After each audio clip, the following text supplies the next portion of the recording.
Hi friends అందరికీ నమస్తే అండి. ఇప్పుడు అక్కడక్కడ వర్షాలు ఎక్కువగా ఉన్నాయి కదండీ! అలాగే పిల్లల్లో కూడా బాడీ వేడిగా ఉండడం, జ్వరం రావడం, దగ్గు, జలుబు అది కూడా ఎక్కువగా కనిపిస్తుందండి. వాళ్ళకి తొందరగా తగ్గిపోయి వాళ్ళకి రిలీఫ్‌నిచ్చి హ్యాపీగా నిద్రపోవాలనుకుంటే ఇదిగోండి నేను మీ ముందుకు ఒక చిట్కాతో వచ్చేసాను.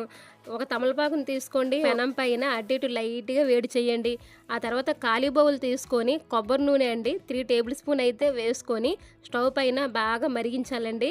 అలా మరిగిన తర్వాత మనం పూజ చేసుకుంటాం కదండీ కర్పూరం బిళ్ళలు, ఆ కర్పూరం బిళ్ళలు 2 వేసుకొని బాగా కలపండి. తర్వాత గోరువెచ్చగా ఉన్నప్పుడు తమలపాకు పైన అప్లై చేసి పిల్ల హార్ట్ పైన అయితే పెట్టండి. చాలా రిలీఫ్‌నిస్తుందండి. ఇలా ఉదయం, సాయంత్రం ఆకు మార్చి పెట్టండి. అలాగే బాడీ వేడిగా ఉన్నప్పుడు ఈ కొబ్బరి నూనెని నుదుటి పైన అప్లై చేసి అరకాలికి మసాజ్ చేసినట్లయితే తొందరగా బాడీలో వేడి తగ్గుతుందండి. హ్యాపీగా నిద్రపోతారు.